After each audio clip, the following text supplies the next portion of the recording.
በጩቤ አሰሪዋን በመውጋትና እንዲሁም ሚጥሚጣ ታደርግና ልትገላት ወደ ሽንት ቤት አካባቢ ይዛ ስትገባ ሰላም ጤና ይስጥልን ውድ ተመልካቾቻችን ሳምንታዊ የአዲስ ፖሊስ ዜናዎችን ይዘን ቀርበናል። እኔ ዋና ሳጅን አምሳሉ መብራቴ ዜናዎችን እየመራው ወደ እናንተ አደርሳለሁ። ቀዳሚ ወዳደረግነው ዜና እናልፋለን። የኮሪደር ልማት ላይ የተተከሉ የዘንባባ መብራቶችን የሰረቀው ተከሳሽ እጅ ከፈንጅ ተይዞ በእስራት መቀጣቱ ተገለጸ። ረዳት ሳጅን መልካሙ ዜና ተከሳሽ አላዛር ግሩም ጨለማን ተገን በማድረግ የኮሪደር ልማት መብራቶችን ሰርቆ ሊሰወር ሲሞክር በቁጥጥር ስር የዋለው በየካ ክፍለ ከተማ ወረዳ 5 ኮከበ ጽባህ ትምህርት ቤት አካባቢ ነው። ተከሳሽ አላዛር ግሩም የዋጋ ግምቱ ከ22800 ብር ግምት ያለው ንብረታቸው የየካ ክፍለ ከተማ ወረዳ 5 ውበትና ልማት ጽፈት ቤት የሆኑ 6 ስፖት ላይት መብራቶችን ሰርቆ ሊሰወር ሲል በአካባቢው በነበሩ የጸጥታ አካላት እጅ ከፈንጅ ከተያዘ በኋላ በማስረጃ የተደገፈ ምርመራ በማጣራት በአቃቢ ሕግ በኩል ክስ መመሰረቱን የየካ ክፍለ ከተማ ፖሊስ መምሪያ ወንጀል መርማሪ ዋና ሳጅን ምስክር ንጉሴ ገልጸዋል። ጨለማን ተገን በማድረግ ዘንባባ ላይ ያሉትን የመብራት አምፖሎች ያወረደ በማዳበሪያ አድርጎ ይዞ ሲሄድ አካባቢው ላይ በነበረው የፌደራል ጥበቃ እጅ ከፍንጅ ተይዟል። እጅ ከፍንጅ ተይዞ ወደኛ ክፍል ከመጣ በኋላ እኛም ተገቢው ምርመራ አድርገን መዝገባችንን በማደራጀት ለአቃቢ ሕግ አቅርበን ክስ እንዲመሰረት አድርገናል።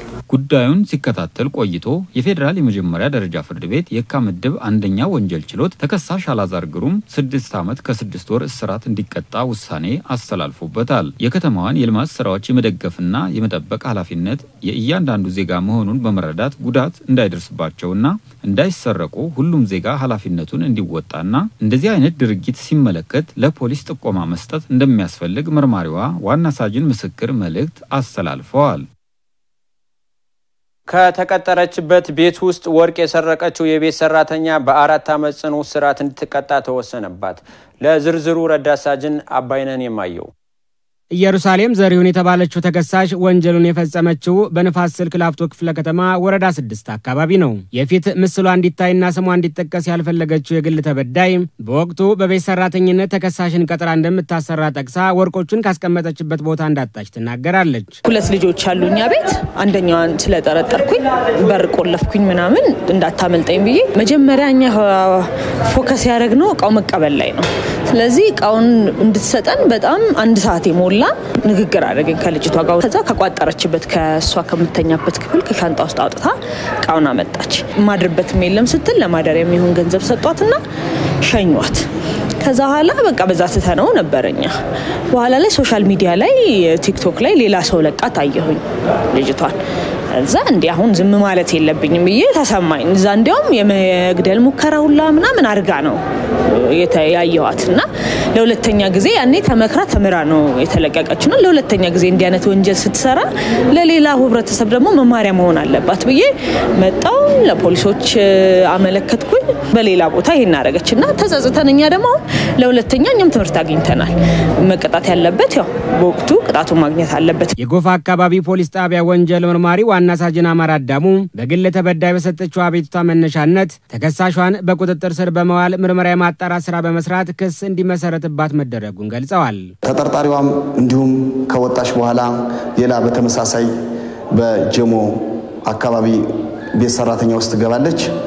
ጀሞ አካባቢም እንዲሁም በተመሳሳይ ወንብድና ወንጀል ለመፈጸም በጩቤ አሰሪዋን በመውጋትና እንዲሁም ሚጥሚጣ ታደርግና ልትገላት ወደ ሽንት ቤት አካባቢ ይዛ ስትገባ በወቅቱ ያያት ሲመለከታት የነበረ ግለሰብ ስለነበረ እሷን ይዞ ወደ ፖሊስ ጣቢያ ይዞ አቅርቧታን። ከዛም በኋላ አቅርበው እነሱ ማጠናቀው ለክፍሉ አቃቢ ክስ አስመስርቶ ካቀረቡ በኋላ በዋስትና እንድትለቀቅ ሆኗል። የግል ተበዳይ ከዚህ በፊት ይችልሽ በሚዲያ ታይችዋ እንዲህ አይነት ተመሳሳይ የኔ እንደዚህ አይነት ንብረቶችን ወስዳብያለች በማለት መጣ ወደኛ አቤቱታ ታቀርባለች። ያለችበት ቦታ አፈላልገን ከያዘነን በኋላ ምርመራውን በተገቢ ሁኔታ አጠናቅረን ለክፍላችን ለንፋስ ስልክ ላፍቶ አቃቢ ክስ እንዲመሰርቱበት አቅርበን እነሱም ክስ መስርተውበታል። የተከሳሽን ጉዳይ የተመለከተው የፌዴራል የመጀመሪያ ደረጃ ፍርድ ቤት ንፋስ ስልክ ላፍቶ ምድብ ችሎት ተከሳሽ ኢየሩሳሌም ጥፋተኛ ሆና በማግኘቱ በ4 ዓመት ጽኑ እስራት እንድትቀጣ ወስኖባታል ያሉት መርማሪው ህብረተሰቡ ወንጀል ተፈጽሞበት ከመሸሽ ይልቅ የተፈጸመበትን ወንጀል ለፖሊስ መጠቆምና ፈጻሚውን አካል አሳልፎ መስጠት ይኖርበታልም ብለዋል። ከሚሰሩበት ባርና ሬስቶራንት ከ800 ሺህ ብር በላይ የሚገመት ንብረት ሰርቀዋል የተባሉ 3 ተጠርጣሪዎች ከነ ኤግዚቢቱ ተይዘው ምርመራ እየተጣራባቸው እንደሚገኝ ተገለጸ። ረዳት ሳጅን መልካሙ ዜና ዝርዝሩ እንደሚከተለው ያቀርበዋል። ግለሰቦቹ ወንጀሉን ፈጽመዋል የተባሉት በየካ ክፍለ ከተማ ወረዳ 7 አካባቢ ከአንድ ባርና ሬስቶራንት ውስጥ ነው። ተጠርጣሪዎቹ ጨለማን ተገን በማድረግ የተጣለባቸውን ኃላፊነት ወደ ጎን በመተው ገንዘብና ንብረቶቹን አውጥተው እንደተሰወሩ የግል ተበዳይ አቶ ፍቅሬ አለሙ ገልጸው ጉዳዩን ለፖሊስ በማመልከት ሁሉም ንብረታቸው እንደተመለሰላቸው ገልጸዋል። የደህንነት ካሜራ መኖሩ ተጠርጣሪዎቹን ለመያዝ ለፖሊስ እገዛ አድርጓል ሲሉም አክለዋል። ቀን የተሰራበት አሁን ልጆች መስሪያ በር የነበረ ከቅዳሜ ከሰዓት ጀምሮ ባንኮች ስለማይመጡ ቴብል ላይ ነው ያስቀመጠው። ከቴብል ላይ ነው የወሰዱት እንዳያችሁት። እኛ ጋር እንዳጋጣሚ ያው የሴኩሪቲ ካሜራዎች በመኖራቸው እነሱ ኦፍ እስኪደረጉ ድረስ የነበረውን ወደ ኋላ ተመልሰን በደንብ ስናየው ድርጊቱ በግልጽ አገኘ ነው። እግዚአብሔር ይመስገን። ያው የለፋንበት የደከምንበት ብዙ ሰራተኛ የደከመበት ነበር። እሱን ያው ለማዳን ችለናል። ከፖሊሶቹም ክትትልም ሁሉም እገዛ ነበረው። አሪፍ ነገር ነው የገጠመኝ ማለት ብሩ አይደለም። ብሩን ነገር ሰርተንም ምንም ብለን እናገኘዋለን። ትልቁ ነገር ያው የሞራል አለ። እንደገና ደግሞ እንዴት ተደፈርኩ የሚል ነገር ስለነበረ በመገኘቱ ደስ ብሎኛል። ፖሊስ በበኩሉ መረጃው እንደደረሰው ምርመራውን በፍጥነት በመጀመርና ክትትል በማድረግ አንድ አስተናጋጅ ሰራተኛና 2 ጥበቃዎች በቁጥጥር ስር በመዋል የተሰረቀውን ብርና ንብረቶችን ከደበቁበት ማስመለስ መቻሉን የአድዋ አካባቢ ፖሊስ ጣቢያ ወንጀል መርማሪ ሳጅን ኤፍሬም ምትኩ አስረድተዋል። የግል ተበዳይን ንብረት ዘርፎ በተለያዩ ሻንጣዎች 475 ሺህ ብር 830 ብር ኢትዮጵያ ጥሬ ገንዘብ እንዲሁም የተለያዩ ውስኪዎች ብዛታቸው 10 የሆኑ ዋጋ ግምታቸውም 366 ሺህ ብር የሚያወጡ ንብረቶችን ከባር ላይ ሰብስቦ በመውሰድ እኛንም ውስኪዎች በጥቁር ሻንጣ ውስጥ በማድረግ አጠቃላይ ዋጋ ግምታቸው 841830 ብር የሚያወጣ ንብረቶችን ዘርፎ እዛ አልጋ ያዘበት ቦታ ላይ በማስቀመጥ በእለቱ ጥበቃ የነበሩ ሰራተኞች 2 ጥበቃዎች አሉ። በአጠቃላይ 3 ተከሳሾች ናቸው። በቪዲዮ ማስረጃ በመያዝ ይሄንንም ንብረት ምንም አይነት ነገር ሳይጎድል በአግባቡ ተጠርጣሪውን በመያዝ በምሪት ይዘነው የመጣንና ያንንም ንብረት ተረክበን ምርመራ መዝገባችን ላይ ያደራጀንና ኤግዚቢትም በአግባቡ ገቢ አድርገን በስፋት የምርመራ መዝገባችን ያጣራን እንገኛለን። እምነት ተጥሎባቸው ተቀጥረው የሚሰሩ ሰራተኞችም ሆኑ ጥበቃዎች ወንጀል ፈጽመው የትም እንደማያመልጡ አውቀው የተሰጣቸውን ኃላፊነት በአግባቡ ሊወጡና ከተጠያቂነት ሊድኑ እንደሚገባ ሳጅን ኤፍሬምና አቶ ፍቅሩ መልእክታቸውን አስተላልፈዋል። ከአንድ ካፌ ውስጥ ብርና ሞባይል የሰረቀው ግለሰብ በጽኑ እስራት ተቀጣ። ረዳት ሳጅን አለም ልጅ አለም ተከሳሽ እርዳቸው ናባ የስርቆት ወንጀሉን የፈጸመው መስከረም 3 ቀን 2017 ዓ.ም በቂርቆስ ክፍለ ከተማ ወረዳ 8 ብላክ ጎልድ ህንጻ ላይ ከሚገኘው ግሪን ጎልድ ካፌ ውስጥ በሌሊቱ ክፍለ ጊዜ ነው። የካሳንቺስ አካባቢ ፖሊስ ጣቢያ የወንጀል ምርመራ ቲም ኃላፊ ረዳት ኢንስፔክተር ተስፋይ አንበርብር እንደገለጹት ተከሳሹ ጨለማን ተገን አድርጎ በካፌው ጀርባ በኩል በመግባት የ3 ቀን የካፌውን ገቢና ለስራ የተቀመጠን ሞባይል ሰርቆ ይሰወራል። ፖሊስ ከግል ተበዳይ የደረሰውን መረጃ መነሻ በማድረግ በተደረገው ክትትል ግለሰቡን በቁጥጥር ስር በመዋል ተገቢውን ምርመራ ካጣራ በኋላ አቃቢ ህግ ክስ መስርቶበታል።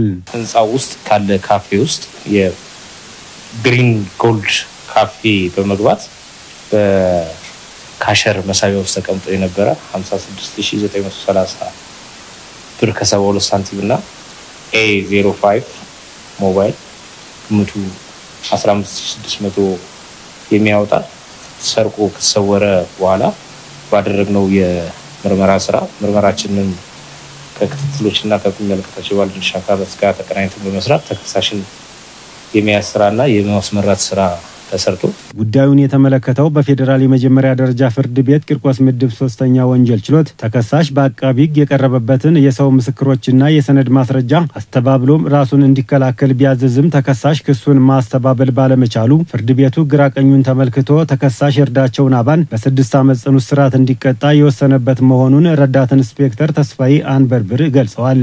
ህብረተሰቡ በንብረቱ ላይ የስርቆት ወንጀል እንዳይፈጸምበት ደህንነቱ በተጠበቀ ቦታ በማስቀመጥ ጥንቃቄ ሊያደርግ እንደሚገባ የምርመራ ኃላፊው ተናግረዋል። ከአንድ ምግብ ቤት ውስጥ የሞባይል ስርቆት ወንጀል ፈጽመዋል የተባሉ 2 ተጠርጣሪዎች ላይ ክስ ተመሰረተባቸው። ዋና ሳጅን አዳነ ደስታ ተጠርጣሪዎቹ የስርቆት ወንጀልን የፈጸሙት በለሚኩራ ክፍለ ከተማ ወረዳ 5 ሰሚት አካባቢ ነው። የበሻሌ አካባቢ ፖሊስ ጣቢያ ወንጀል መርማሪ ምክትል ኢንስፔክተር ወንድሙ ፈይሳ እንደተናገሩት ተጠርጣሪዎቹ አንደኛው የግል ተበዳይ የምሰራበት የምግብ መሸጫ ቤት በመሄድ ትዕዛዝ በማዘዝ ያስተናጋጁን ሁኔታ በመከታተል ቻርጅ ላይ ተሰክቶ የነበረ ሞባይል ስልክ ሰርቆ ከግብረ አበሩ ጋር በተሽከርካሪ ለማምለጥ ሲሉ ተይዘው ክስ እንደተመሰረተባቸው ተናግረዋል። እነዚህ ወንጀል የፈጸሙ 2 ግለሰቦች አንደኛው መኪና ውስጥ ሆኖ መኪናውን ይዞ አንደኛው ተጠርጣሪ ግሮሰሪ ውስጥ ቡና ለመጠጣት አስመስሎ ቡና አዞ ቻርጅ ላይ አድርጋ የነበረውን ሳምሰንግ ሞባይል ይዞ የተሰወረና መኪና ውስጥ ገብቶ ሲያመልጥ በሰዓቱ በስራ ላይ በነበሩ በወንጀል መከላከል ፖሊስ አባሎቻችንና በአካባቢው ህብረተሰብ እጅ ከፍንጅ ተይዞ ወደ ፖሊስ ጣቢያችን መጥቶ ምርመራ እየተጣራ ሲሆን በተጨማሪም ልዩ ቦታው እንዶዴ በድጋፌ ህንጻ ተብሎ ከሚጠራበት ህንጻ ውስጥ በአንደኛ ፎቅ ላይ የግል ተበዳይ የራሷን ቡና ከሚሰራበት ቤት ውስጥ ቡና የሚጠጣ አስመስሎ በመግባት በመሃል ስልኩን ከቻርጅ ላይ ነቅሎ ሮጦ መኪና ውስጥ ገብቶ ያመለጠ ሲሆን የዚህንም ውሳኔ እየተጠባበቅን ያለንበትና ክስ ተመስርቶባቸው በአሁኑ ሰዓትም ተጠርጣሪዎቹ እስር ላይ የሚገኙና ንብረቶቹ እጅ ከፍንጅ የተያዙበት ንብረት 2 ሞባይሎች ግል ተበዳዮቻቸው የተመለሰበት አግባብ ነው ያለው። የሰዎችን መዘናጋትና በስራ መጠመድ እንደምቹ ሁኔታ ተጠቅመው የስርቆት ወንጀል የሚፈጽሙ አንዳንድ ወንጀል ፈጻሚዎች መኖራቸውን ህብረተሰቡ በመገንዘብ በንብረቱ ላይ የስርቆት ወንጀል እንዳይፈጸምበት ተገቢውን ጥንቃቄ በማድረግና ተፈጽሞ ሲገኝም መረጃ በመስጠት የተለመደ ትብብሩን አጠናክሮ ሊቀጥል ይገባል ሲሉ መርማሪው ምክትል ኢንስፔክተር ወንድሙ ፈይሳ በመልእክታቸው አሳስበዋል። የተሰጠውን ኃላፊነት ወደ ጎን በመተው ከሚሰራበት መስሪያ ቤት ስርቆት ወንጀል የፈጸመው የጥበቃ ሰራተኛ ከግብረ አበሩ ጋር በቁጥጥር ስር ውለው ክስ ተመሰረተባቸው።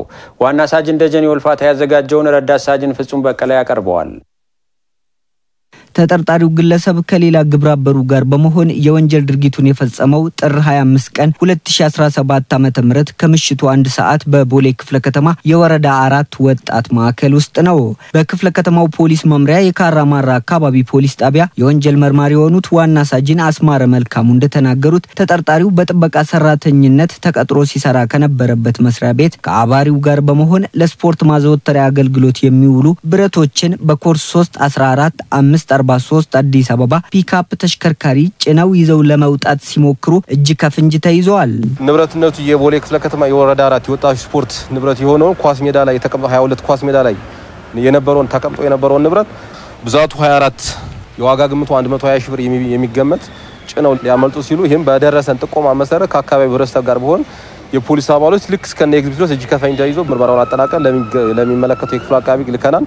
ፈጣኞች የማቅረብ ስራ ብቻ ነው። እሱም ያው ባለበት ደረጃ ላይ ምርመራ መዝገባችን አጠናቀና ፈጣኞችን ለማቅረብ ማለት ነው። የመንግስትም ሆነ የግል መስሪያ ቤቶች የጥበቃ ሰራተኞችን ሲቀጥሩ ተገቢውን ማስረጃና በቂ ዋስትና ማቅረብ የሚችል መሆኑን ማረጋገጥ እንዳለባቸው ዋና ሳጅን አስማረ መልእክታቸውን አስተላልፈዋል። አንደኛው ተጠርጣሪ የባደራ እዛ እንደ ጥበቃ ተቀጥሮ ነው የወረዳ 4 ወጣቶች አሰልጣኞች እዛ ቀጥረውት በእምነት እየጠበቀ የነበረው ነው። ግን ሁሉም ሰው ሲሰራውን ስፖርቱን ሲሰራ ቆይቶ ወደ ቤቱ በሄደበት ሰዓት ላይ ንብረቱን ሌላ ባህሪ ጠርቶ ኃላፊነቱን ወደ ጎንትቶ ነው ይህን ስራ ሲፈጽም እጅ ከፍንጅ የተያዘውና ስለዚህ ጥበቃም ሲቀጠር የምናስገባቸውን ሰዎችም ማን አላቸው ከጀርባቸው የሚለውን በጥናት ማጥራትና ተያያቸውን ደግሞ በቂ ማስረጃ ሳይኖራቸው በድርጅታችን ውስጥ ባንቀጥር ጥሩ ይመስለኛል። በህገ ወጥ መንገድ ከአዲስ አበባ ወደ ክልል ከተማ ቤንዚን ጭነው ሲጓዙ የነበሩ 4 ተጠርጣሪዎች በህብረተሰቡ ጥቆማ በቁጥጥር ስር ዋሉ። ዋና ሳጅን ጤናው ፈጠነ ተጠርጣሪዎቹ በህገወጥ መልኩ ቤንዚል ጭነው በቁጥጥር ስር የዋሉት በአዲስ ከተማ ክፍለ ከተማ ወረዳ 1 እና ወረዳ 4 አካባቢ ነው። በአዲስ ከተማ ክፍለ ከተማ ፖሊስ መምሪያ የሙስና ገቢዎች ወንጀል መርማሪ ዋና ሳጅን ወርቁ ፈንታ እንደገለጹት 28 ጀሪካን ቤንዚል በኮድ 3A48592 አዲስ አበባ አይሱዙ የጭነት ተሽከርካሪ የተጫነ እንዲሁም በኮድ 3A43549 አዲስ አበባ አይሱዙ የጭነት ተሽከርካሪ ከ500 ሊትር በላይ ከአዲስ አበባ ወደ ክልል ከተማ በህገወጥ መንገድ ሊወጣ የነበረ ቤንዚል በህብረተሰቡ ጥቆማና በፖሊስ ፍተሻ በአጠቃላይ 4 ተጠርጣሪዎች በቁጥጥር ስር ውሏል ብለዋል። በግምት ከምሽቱ 2:30 ሲሆን በአዲስ ከተማ ክፍለ ከተማ ተጠርጣሪዎች እንግዲህ በአይሱዙ ተሽከርካሪ የጭነት ተሽከርካሪ ላይ ብዛቱ 28 ጀሪካን የሆነ ቤንዚል በመጫን ለመንቀሳቀስ ሲሞክሩ በደረሰ ጥቆማ መሰረት ፖሊስ ተይዘው ምርመራ እያጣራን እንገኛለን። በህግ የተከለከሉ ጉዳዮችን በመተላለፍ ህጋዊ ያልሆኑ ጉዳዮችን ህጋዊ አስመስለው ህግን ተላልፎ መንቀሳቀስ ወንጀል መሆኑን በመረዳት በመሰል የወንጀል ድርጊት የሚሳተፉ ግለሰቦችም ይሁን አካላት ከድርጊታቸው እንዲቆጠቡ ህብረተሰቡ እያሳየ ያለውን ትብብር አጠናክሮ መቀጠል ይኖርበታል ሲሉ ዋና ሳጅን ወርቁ ፈንታ ገልጸዋል።